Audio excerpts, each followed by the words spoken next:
Yeah. What's your thoughts on having to pick red side here? I'll go back to that in a moment, but for last game, I didn't like the Renekton into the Gnar lane. If you do pick a lane like that, I would like to see a bit more like swapping going on, where you try to get a mismatch lane, because in that game, it just farmed for like 30 minutes and kind of really did nothing. So if they do go for like an even matchup in the top lane, I'd like to see more creativity in their lane assignments. Or at least a jungle that can gank top, like Sejuani or something like that. Yeah. So he's not alone the whole game. Yeah, I don't think Inspire's going to be playing or ever going to play Skarner again after that game. He's had enough for a while. Yeah. Yeah, as we see the early bans coming through, the Cassio ban, I like that just because we know it's a quad, like a classic. So, yeah, something he's super comfortable on, something they might save for a red side draft. Pantheon's going to remain off the table, which I also like because, sorry, Dokla, we did see how they piloted that yesterday, and I thought Desamas and Mirror did a really good job there.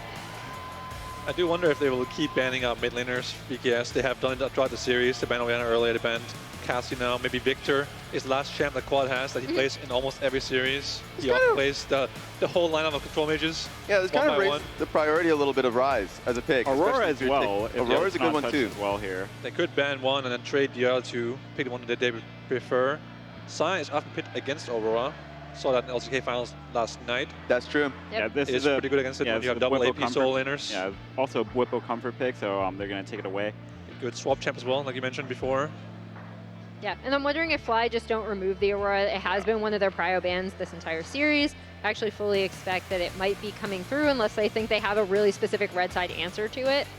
It's a champion that fits the chaotic description. You know, Aurora can come from at different angles. The flex pick, the Sejuani ban is interesting. All right, so Aurora is up. Ban. They might be worried about the Sejuani Sylas from VKS. I saw that from Quid yesterday, playing the Sylas with the Sejuani jungle. Very strong 2v2. So they are giving over VKS first pick choice of, I imagine, Ryze, Aurora. It's going to be one of the first picks, unless I want to play a Yone comp. Yeah, I'm not sure about Yone on first pick, but Sejuani is also a good ban for Yone, so it does make Yone a bit worse. With like 30 champs up, and Aurora being the pick. Yep. What would be a response here for you, Dokla, if you're in this situation? Most likely Ryze. I think you just have push in the lane, and you scale well as well. And yeah, you just handshake the lane and see you in team fights. Whippo is a known Ryze player, Tom, so they could flex it the whole way and just see wherever the Aurora goes, the Ryze goes. Yeah, and that is kind of the other strength of a potential FlyQuest red side draft. As we see, Ryze locked in as we anticipated. And we're never going to believe the inspired Nidalee hover.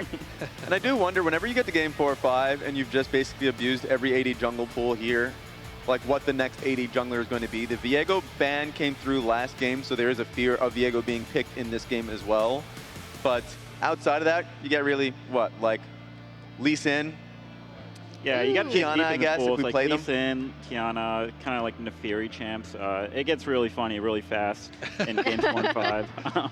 We have seen things in Game 5s that we didn't want to see in Scrim sometimes. Very, very true. As we have highlighted the potential of Aurora to flex and additionally the Ryze to flex, I do want to point out, he hasn't played in a while, but Quad has played the Lucian mid the Lucian as well. Don't get your hopes up. That one's my bottom lane. But I feel like I need to cover all my bases. Okay. As we see that Aurora's going to be going mid as the Jax is locked in for Boal on the top side. Wonder if they pick their full top side here and send that ball into the 4-5. Expecting a brown pick from FlyQuest, probably. I've seen some Jax blinds in the past. This one, there's just a lot of, like, of course, top laners that are already exhausted in the pool. What's your thoughts on the Jax pick, especially with Sejuani ban? Yeah, Whippo is a known counter picker. He might go for like a Gangplank, Garen if he's really cooking. I'm not sure exactly what he's going to go here, because he could even do something like an Urgot. I really like the Rakan pick from Trimby because he's expecting FlyQuest to pick the Lucian Braum combo, and Rakan is obviously very good against both Lucian and Braum. So that's a smart pickup here. FlyQuest isn't really known to play Nami or Melio with Lucian or in general. So he kind of might just contact himself here with the Braum or just pick Bard. Not a known combo, but a very good Bard player. Okay, there it is. There it is. Bard locked in. It's a fan favorite for sure, especially for Busio. And I'm going to ask you this question as a recovering Garen addict. Is this, if you see these 3 picks, are you just locking the pick in? No, definitely not. They have too much mobility for you to really want to go Garen here.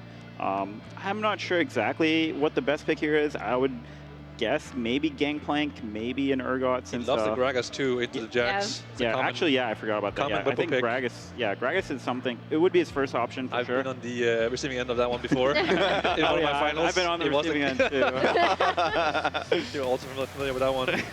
I want you guys to talk through your feelings on the Gragas. Yeah. Yeah, so I was This is Anyway. your time. to come through for VKS, and then after that, I think the list goes down quite a bit. And Saya ban, pretty standard. When you see Rakan, you ban Saya. See Saya, you ban Rakan.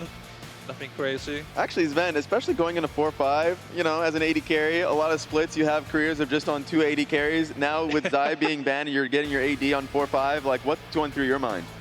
Yeah, I mean, at this point, there's not a lot of good picks for Mateo. It's kind of just like whatever goes, so it's up to him what he likes to play. He kind of wants to play something mobile here, so he doesn't get bar ulted on repeat and, and get caught out. But there's not a lot of mobile champs left. The Kai'Sa, Ezreal, Lucian, Corki, they're all out, so he might be looking for something like Xeri or Tristana even. Like, it's kind of whatever you prefer as a player at this point in game 4 and 5. It's just up to you what you like playing more than what's the best pick.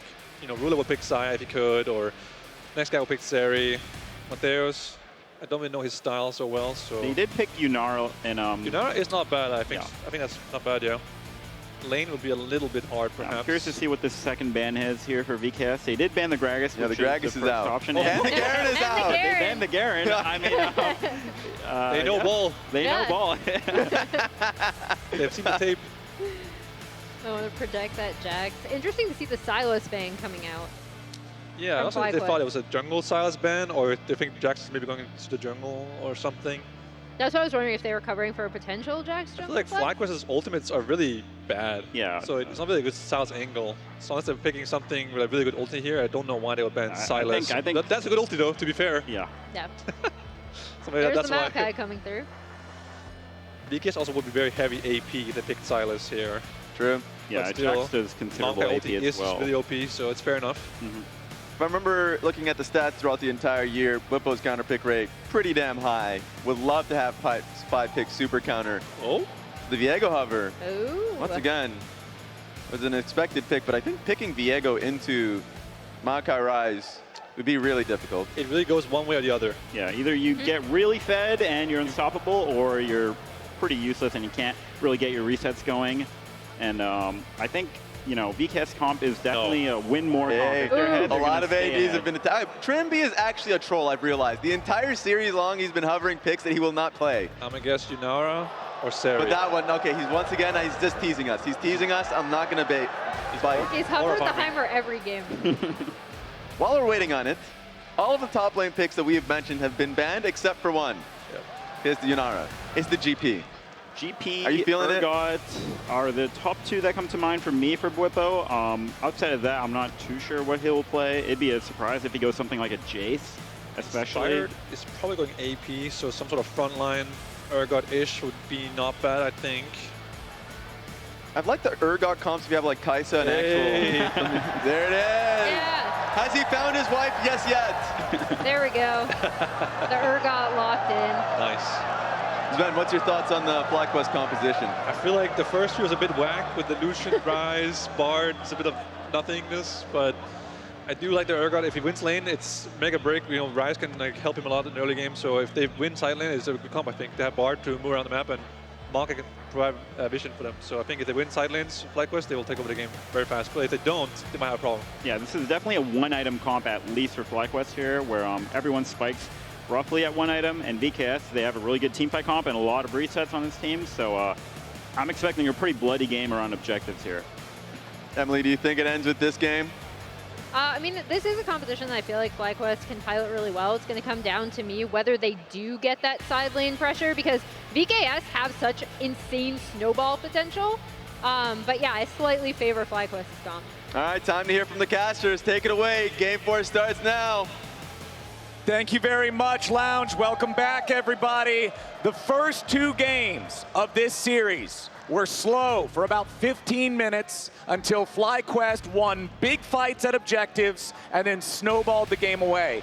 Game number 3, VKS took it upon themselves to drive the action early. They found success, and in doing so, had the most dominant win of the entire series to keep these finals alive.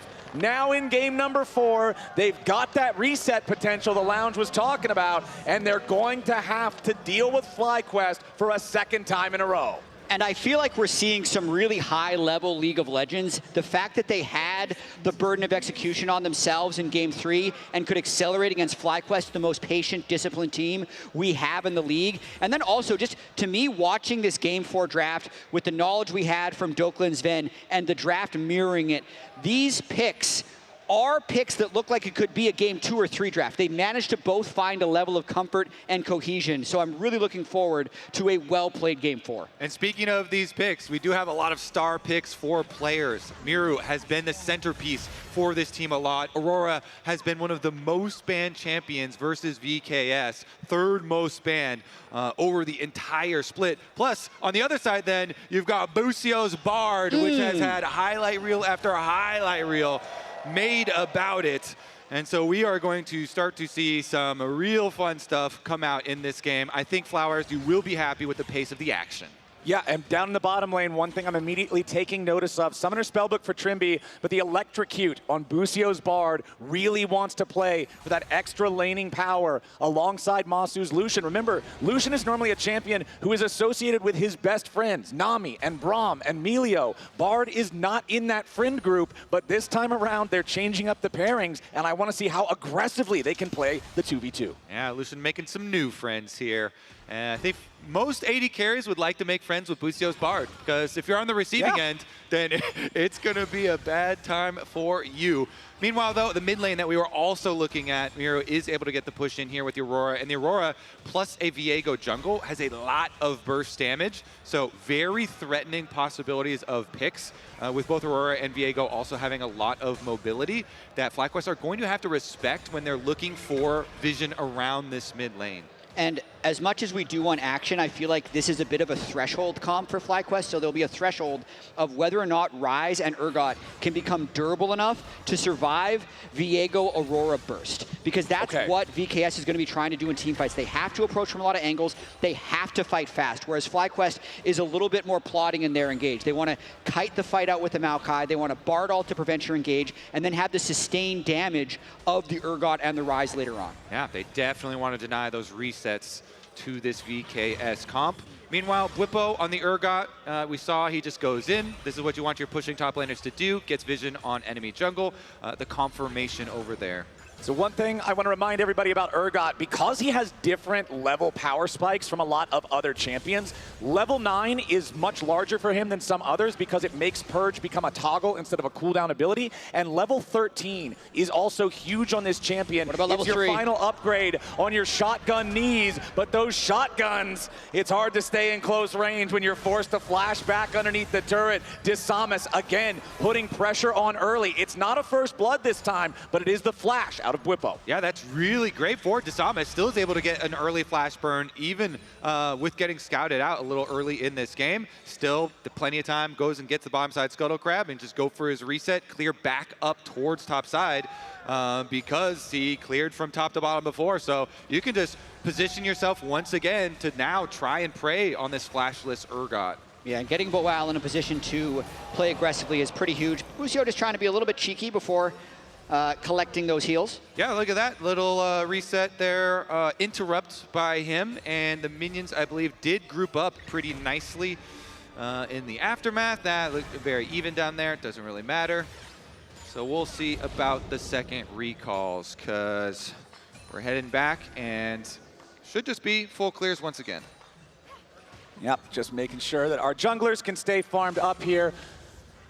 Look at this, though. Trimby's taking his support recall timer to head up through mid lane, as is Busio. So it's kind of mirroring the Bard possibilities here, knowing that Busio is going to look to make some action. Yeah, not to mention both teleports already burned mid lane, so if you can get a small advantage, it's one of these games where I feel like if Ryze gets gold, that's the best path towards FlyQuest victory. So I think Busio's going to make a lot of visits to mid. Ooh, that Cosmic Binding just barely missing out on Morteos there. Trimby going to follow through on the Magical Journey, but does not find the Gleaming Quill. Those Cosmic Bindings, it looked like that shouldn't have probably hit anything, but I've seen those hit before and attach to the wall, and if it does, you take a lot of damage from it. As Decimus, once again, going to be up here on the top side. Whippo tries to make space here with a Disdain. He'll lose half HP, but he stays alive. Problem is, that wave is in a real bad spot, and he's already used his teleport. Yeah, he nicely buffered the stun there, so gets his dash distance and does remain safe.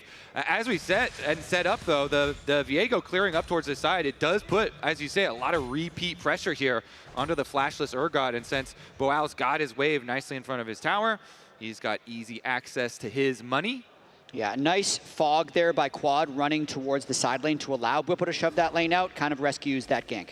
But the problem is, Quad is 1 minion away from hitting level 6 on the Rise, so the Realm Warp was not available. Boal also hitting level 6 first on the Jax, so even if they would have had the extra man, it could have been difficult there for FlyQuest's side. You can also see Desamas closer to level 6 on the Viego compared to the Maokai of Inspired. Whippo steps forward there with a quick trade onto Boal. Again, remember, once he hits level 9, that Purge becomes a toggle. Until then, you are still using it as a cooldown-based ability. Desamas wants to take this second crab. This will be level 6 if he secures it. If Inspired takes it, level 6 for him instead. Scuttle Crab at 1400 HP. Whippo gonna move around here, try to help his jungler take this, but no, it belongs to VKS. Just barely misses out on having the level 6 there. And I'm really curious to watch Inspired specifically in this game, because Flowers, you and I were talking between games about how that Skarner performance looked really underwhelming by Inspired, and he made a lot of fairly questionable plays that almost looked like tilt plays. And as much as Inspired is the best player in the West, in my opinion, he's still human, and to me, his weakness is he is a bit of a tilter. There's been games in Split 3 where the team is not doing the things that he wants to do, and he will almost die as punishment. I can think of a specific game in Split 3 where he just started hitting Dragon because he wanted the team to come, they didn't come, and he died. That's kind of what that last game felt like to me, where they were just hoping for a 0-kill to 0-kill game. Quad dies to an early gank, Busio gets caught in River, and suddenly the game is in a bad state. So I want to see if he's able to untilt, recover, and put up the type of performances that we're used to seeing from Inspired as the player of the year. And one thing that I want to point out with him, usually when you see Maokai's, one thing that you can tell about their build, they almost always go with the Liandry's first for that little bit of extra damage, extra harass there on the saplings, but then sometimes you follow up with more AP, sometimes you follow up with tank. He's got the blue smite, which is more of a utility type of smite compared to the red one, so I feel like this is going to be more of a tanky Maokai, depending on Lucian and Rise and Urgot to deal all the damage. Yeah, at the very least here, going to go into Liandry's first and get some of that burn, make the sapling super annoying at the very least. Yeah, exactly. But yeah, he definitely a tank, you know, another tank jungler is very team reliant as they start up the Grubs and Busio. Oh, Busio hitting Miru as now the culling forces the flash. Without that summoner spell, Masu would have got the kill, but Masu also took a ton of damage there from the turret, meaning he's down to 100 HP as well. Grubs have been started by FlyQuest, 1-1 as Desamas moves forward and steals away the second. 2 out of 3 Grubs claimed by the FlyQuest side, but there's more VKS members nearby, so that means FlyQuest aren't going to find any follow-up fight. Or are they? Got him. VKS are the ones moving forward. Busio's in danger. He finds a stun on Desamas, and he manages to get himself away with both summoner spells. Yeah, Busio, he trades 1 flash for 2 of VKS as Desamas and Trimby both go for the kill onto him. He still does escape with his life, and FlyQuest come away with 2 of the Grubs there. Ultimate being used by Inspired as well, kind of on the way out, but Trimby actually teleporting down to the bottom side. Maybe makes a trailing play in that 1v1. Might be looking to turn something onto Whippo right here, as Whippo's just trying to get the wave in. Yep, tries to use Disdain to get away, forced to flash. Nice moves from VKS. Yeah, and overall, a lot of aggression happening in a 0-0 game. You can see FlyQuest not just trying to full stall, they're trying to make aggressive plays. This whole sequence started because Busio and Masu were almost able to kill the Aurora, so plays happening all around the map. You also notice how VKS really need to all in for that initial reset, and I feel like being down flashes on both the Rakan and the Viego is going to make that pretty difficult for them to do if we end up seeing a fight at this first Hextech Drake. All right, well, we got pings already from FlyQuest to move over. Masu was able to get mid lane priority first, so he gets in there. They clear out 1 ward, but the controller in the back of the Dragon will stand. remember that in games 2 and 3, the first Drake was taken rather quickly. In game number 1, it was very slow. This one's not quite going to be as slow as game number 1, but it is still not going to be a soul rush type of game. For sure, but I still think FlyQuest is going to be quite happy with what they just accomplished. They have 2 out of 3 objectives towards the feat of monster slaying, and I think importantly, the Rise and the Urgot have avoided death early on, because it's really, to me, this game is still going to be about the Rise. If he's able to get killed in the side lane, or if he's able to get really tanky, he will win the 1v1 pretty hard against Aurora if he doesn't get bursted by it. So really watch Quad and how well they protect him this game. Yeah, and after his recall, that Rise is going to try and push very heavily on top side, uses his teleport to get back out there, but at the super deep wards behind him too. All over there, you see the blue wards from VKS, and right now, Trimby is moving in. They're sending the squad. So they have full vision of this area, and they want to prey on him. Okay, we'll see how safe he can stay. Just continuing to farm those minions for now. Trimby's going to take his blast cone. Quad continuing to just posture aggressively here, but staying a little cautious. Three-man gank on the way. Stay? Are his spidey senses tingling? Maybe, maybe not. Trying to make the distance now, but immediately the engage coming out from Trimby. Quad in danger here, tries to take the Realm Warp to get out! Quad with the miracle escape survives the 3-man collapse. Ooh, cutting it close there. Flashes into the other side of the Realm Warp. Does escape. Still VKS are able to get a tower plate off of it. What is going to be the response here from FlyQuest? I mean, really good play. Normally when you see a 3-man dive in one lane, there's going to be a counterplay on the other side, but FlyQuest doesn't have that set up. So yes, Quad did escape, but they still get the plate, they still get the summoner spells, and they still deny Quad the gold. Well, Masu should at least get 1 plate here in the mid lane. Meanwhile, down in bottom, the 1v1 continues between the Jax and the Urgot. Still nobody dead in that matchup here just yet. Slight lead for Boal, but really nothing to send a postcard home about. Masu and Busio now going to try to put some pressure onto Desamas, maybe steal away a Gromp. Instead, they will just force it to reset, slow down the tempo of the Viego there. Inspired will now have the opportunity to take this top lane Scuttle Crab uncontested with the control given to him by his bottom lane duo. I mean, overall, not really meaningful gold leads anywhere in this game. The most meaningful is in the bottom lane there between the Yunara and Lucian. Masu has built up about a 300 gold lead for himself. And Flowers, your Urgot here for Bwipo, fully maxed out Purge at the moment. He's been spamming it as he's walking back. It also synced up with his Black Cleaver timing on the Urgot, which is another big item power spike for him. So we'll see if there's any sort of play on the other side of the map, because we mentioned all the wards from VKS on top side, but bottom side is the side that is lit up for FlyQuest. And they've got some deep vision here around this red. Desamas, I don't think he knows about the wraparound. Yeah, Trimby wants Quad yet again. He should find him there with the edge of the grand entrance, but it's not serious damage this time. You still get the quick, snappy Aurora burst, but Quad's a very tanky Rise. And this is what we're talking about. Desamas, they're trying to attack him on his Krugs. He got the big Krug. They get his ult, actually. Yeah, defensive Heartbreaker to get back in the range of the turret to make sure that they can't try to full commit to just take him down. So it's a little bit of a map trade right now where Trimby has probably spent the last minute and a half top lane as they're threatening Quad, who's flashless, actually push him off the turret with the fear of getting dove by the full undodgeable Aurora combo if Trimby had landed some CC. He's going back in now. Yeah, Quad's ready to step back up. Another Rune Prison there onto Trimby. Quick, rapid-fire machine gun of spells with the spell flux into the overload. Forces Trimby back with 25% HP. And VKS know that Busio could be on the roam up the top side, and he indeed is. So they do back off after that. Ooh, nice interrupt there on the recall. Tempered Fate from Busio, but you can see there the Viego mist from around the wall. The harrowing path saves Trimby. It does. Busio trying to be as annoying as possible onto Bard. I think the next big fight's going to be around the next Drake. But for me, in terms of the game plan, I like Vivo Keyd Stars. They're heavily targeting the Rise. Ooh, and now Busio does have Flash.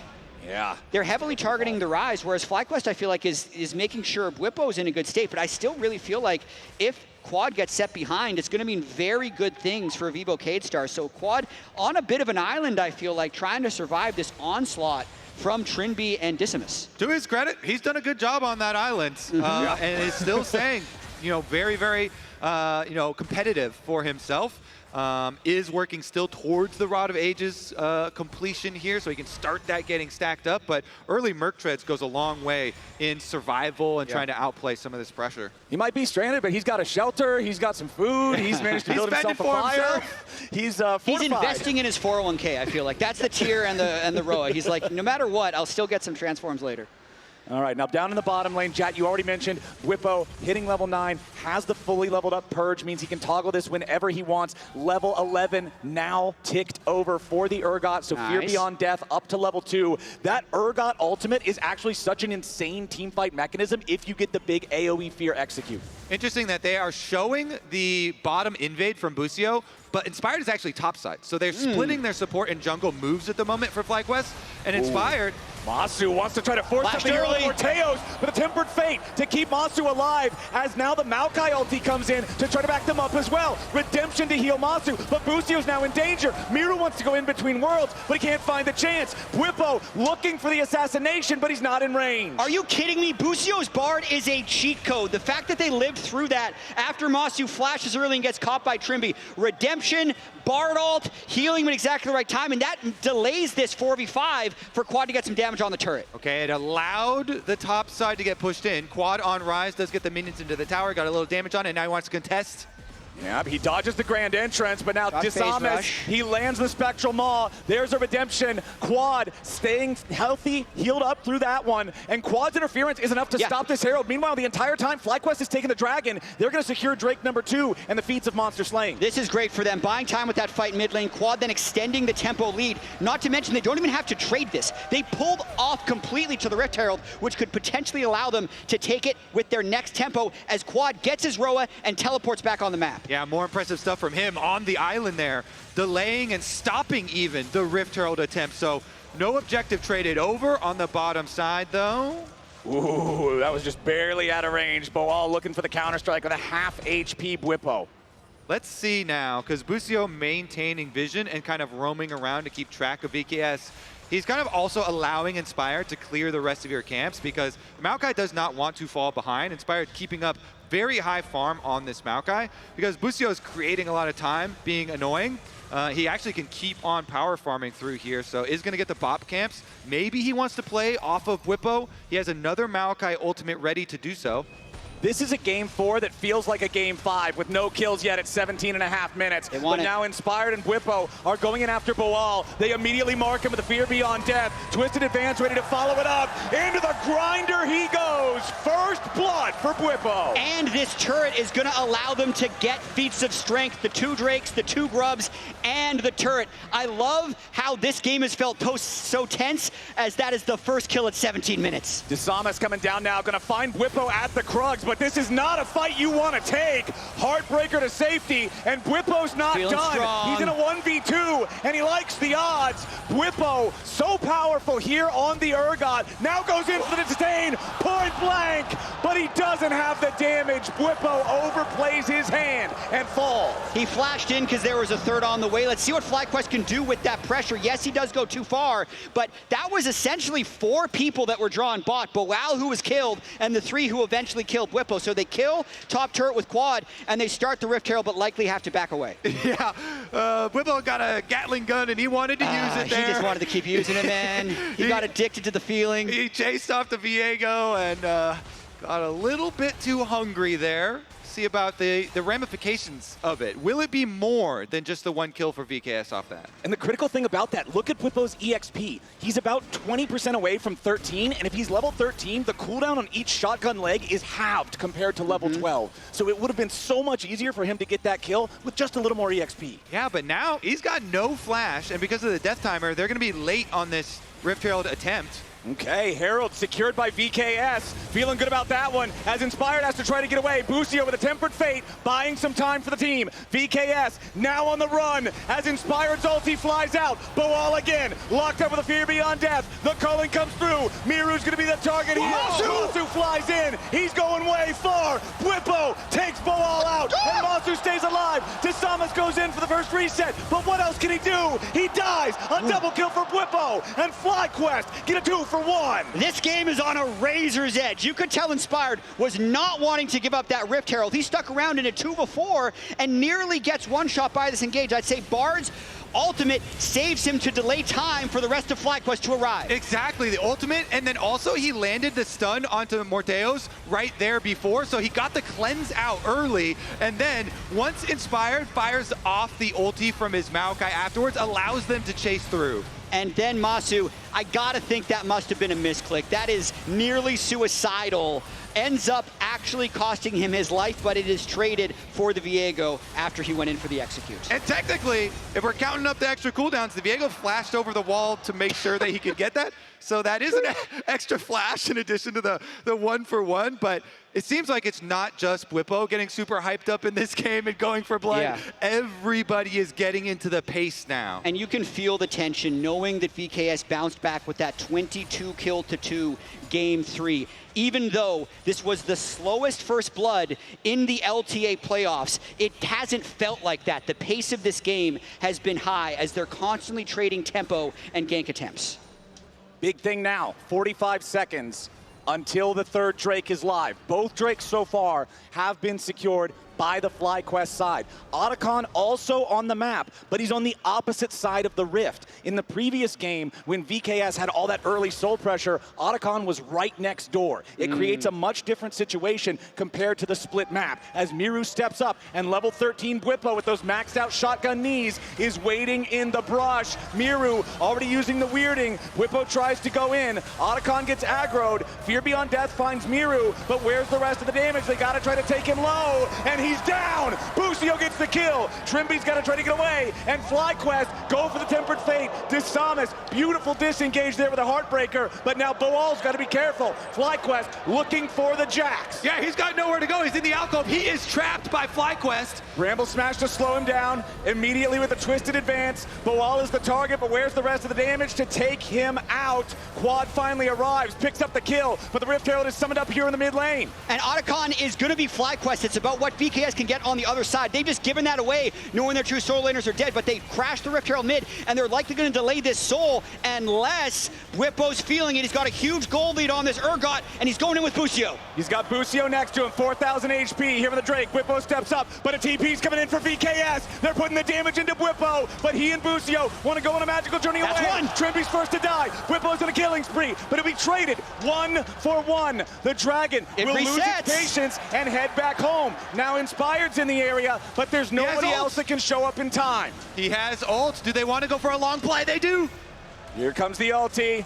Inspired and Busio still around. Inspired walks up, but no, it is secured by Disamus. Quad has arrived. Is there any bit of cleanup? Inspired with a twisted advance. Busio's Tempered Fate. It stuns them both as Disamus falls, and so does Inspired. Another kill goes over. Miru is down, and FlyQuest have taken the Otacon, lost the Drake. The kills 4-8, favoring Fly. And in all the action, FlyQuest are the ones that come out on top, even with the Dragon taken by VKS. FlyQuest now have control of the map. Let's take a look at the re-engage. So the exhaust was used on Bwipo early, but then Busio creates the magical journey, and this takes everyone away from Dragon. Look how does. low The patience on Drake is so crucial here. Barely resetting to delay this re-engage. No Bard ult, but there is a Maokai ult, and Inspired is playing on that razor's edge, risking giving the reset to Viego, but the W to avoid the stun, and then the Bard ultimate as well to prevent that execute allows them time for Masu to get there. And yes, some pretty big gold going over to the Aurora with the Maokai kill. Overall, the play is in the favor of FlyQuest. Yeah, Aurora stepping up there does mean that the Aurora also went down. So we are keeping up the pace here at FlyQuest. They do increase the lead a bit, but I think the biggest determining factor is going to be the Otacon here. With the pace of the game, we're going to get a lot of petals, extra petals off of kills too. For sure, and I do feel like this game is in Bwipo's hands, which can be a blessing and a curse. We talked about earlier how Quad was left on an island and FlyQuest put the energy towards Bwipo. He's got that lead now, but he's really playing on the edge with it. He has delusions of grandeur in this game as well, trying to hard carry. He already went too far in the bottom lane. He did die in that Dragon contest 2v4 as well, so he's the one with the 2,000 gold advantage, and he's got to play well with it. This is his favorite item spike in the game, is the Sterix Gauge that we're talking about. He loves to just throw himself into the middle of enemy teams now.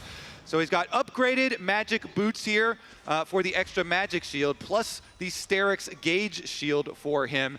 And it's at a breakpoint right now where Boal still doesn't have second item on Jax because of the large gold lead that Bwipo has. So FlyQuest might have some sort of timing where they can look to get their fight.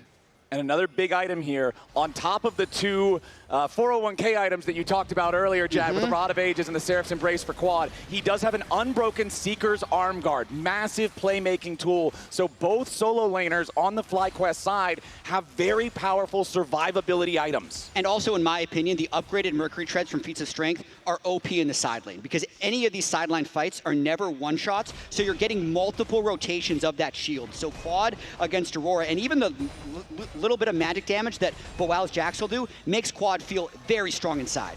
Quad finds Boal here, and just look at the damage from the Rise. Boal immediately just backing off. I don't want any of this. Yeah, you can tell when the Jax spits out his ward like that, he's like very scared and knows he has to get away. So control ward dropped down by their tower as well. And Quad, this guy has done so well without a lot of focus from his own team, without a lot of extra resources. We're talking about the island. He hasn't even ticked over his Rod of Ages yet to full stacks, and he's already level 16. So he is going to get an extra bonus level there as well. He really has been commanding this Rise in the side lane. But I do want to go ahead and cash the expectations here for FlyQuest, because remember, VKS has a very powerful reset team. FlyQuest, we've talked about their discipline before, and despite the fact that they've built a powerful lead for themselves in this game, they must continue to stay disciplined. Correct. One big fight where Desamas gets an immediate reset, where Miru gets a reset, where Morteus is hitting multiple targets with the Runon's Bork combo. You've got a serious problem on your hands, no matter what the advantage might look like. Quad just ticking level 17 with the Rod of Ages completion, and I just have this feeling, Captain Flowers, that this game is going to be decided by Bwipo. He's going to do something chaotic that Vivo Keyd Stars is going to try and counter, and that's going to be the thing that advances the game. It's that or the Dragon Soul, but with how confident Bwipo is, I think we're going to see Bwipo play first. Okay, he goes in for a Q. Immediately, Disdain onto Trimby, chasing after the Vivo Keyd Stars support. Bwipo leads the charge. Busio coming up behind him. Now FlyQuest looking to send in the whole team. Desamas could be in danger as the Maokai ulti swoops through. Trimby is already dead. Morteos follows too. Tempered Fate is not required, as VKS's jungle is a graveyard for Brazil. As soon as he gets Sterix Gauge, you know he has thrown himself into the enemy team, and now FlyQuest will throw themselves at a free Baron in the aftermath. And they can't relax here. They're trying to play off this power spike. Busio and Quad are going to go for turret and a kill. Here comes the Realm War. Miru, he shows up in time to at least try to cover a little bit for Boal, but the bottom lane tier 2 dies as Baron is claimed, and the FlyQuest gold lead doubles after that fight. And they're going to want to keep their tempo up because Infernal Drake is still on the map, so they're teleporting back in and will not want Vivo Keyd Stars to be able to get tempo. So teleport, Inspired already setting up saplings. They're already thinking about the next play. Keeping up that pressure. Let's see about the collapse. Do they want to try and punish anyone? Bwipo's just going to put some extra damage into the mid tower before they retreat to their dragon. This one, of course, is just soul point here, not actual soul for FlyQuest. So Vivo Keyd Stars should definitely not go contest that one at the moment. They are far outgunned. Just try and make a cross-map play, pick up an objective bounty if you possibly can. Quad's Rod of Ages is now fully evolved. He is level 18, and nobody else in the game is even level 17. He has a fully completed Zhonya's Hourglass. This Rise is an absolute raid boss alongside Bwipo in the top lane, who is 3,000 gold ahead. And Busio's Bard, who we brought up at the beginning, is also very far ahead, but the raid boss might just get shut down. Quad trying to wait as long as he can. He hasn't even used his Zhonya's yet, and they're just dropping bodies here in the top lane. Quad finally using that Zonias and the tempered fate to perfectly keep him alive. The flash of the wall. Quad still alive. Finally shut down by Morteos. Inspired and Whippo looking to get a little bit more back as Miro and Morteos try to escape. Inspired keeps pushing forward. And Masu's ending the game. Masu's ending the game at the same time. Lucian's in the base with a Baron. They could win right here. Miru and Morteos cannot get away. Miru tries to channel his recall. Whippo is still chasing. Morteos trying to kite it out. Trimby finally back alive. Masu's got another minion wave coming up. FlyQuest will not end yet. Quad Miss almost comes early right there, and they're still chasing down the delayed kill onto Morteus, just toying with them, making sure his respawn is as late as possible so they can continue to take advantages with this Baron. What a sequence. Yeah, the map now is wide open for FlyQuest to take.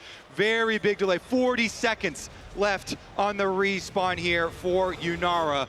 So it's going to be FlyQuest, reset and spend your money and get back out to duty. Let's give Flowers a chance to catch his breath. That was about a minute and a half of absolute chaos as they try and go for Quad. But this has been such a great series, Kobe, between the North and the South. Yeah, Quad created most of that time that he had to keep on casting for there. I mean, he's able to use the stasis. Then they have Busio following up the stasis with his Bard ultimate of his own. And even as FlyQuest come to approach to end this series, to end this game, I think that the South and VKS should be very proud of the year that they have had, especially, with their international showing at MSI.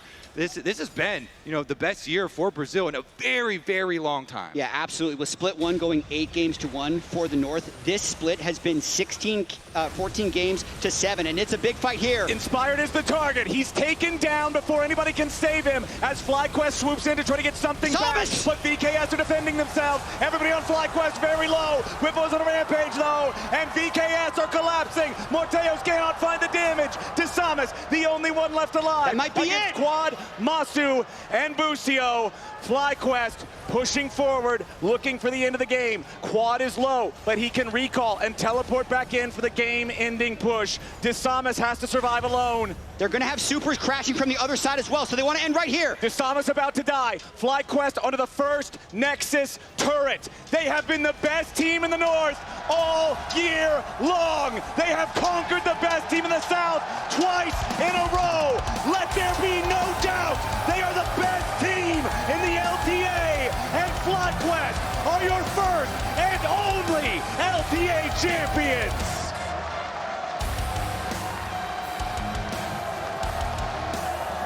And based on the reaction, it feels like business as usual for how insane that game felt to watch. FlyQuest is calm, cool, and collected, and looking forward to their next challenger. They really played into the action in that one. Whippo there on the Urgot, charging in head first. Masu ending the game at multiple points there on the Lucian.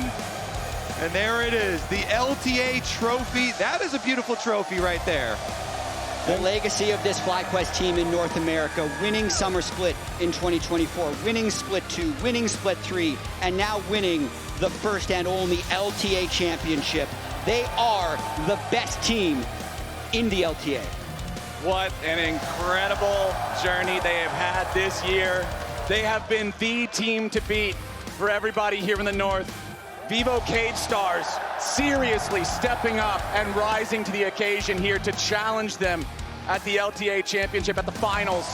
But ultimately, they too could not conquer the task that was felling FlyQuest. This is the best team in the Americas. This is the best hope for the LTA heading into Worlds. FlyQuest will carry that banner proudly. And their only slip-up really this entire year was the one loss to 100 Thieves in Split 1. Gakgos also getting to lift the trophy. He was a part of getting here with their 3-0 over VKS, but I don't want to underestimate how difficult it is for a team this dominant to stay this dominant, because the people that they're beating have so many more opportunities to improve, so FlyQuest just had to continue to keep the pressure on themselves to maintain this level of play. Such an impressive team here, and it's been a really fun journey to watch them grow and see what FlyQuest have been able to build over the last couple of years. They have truly built an impressive team.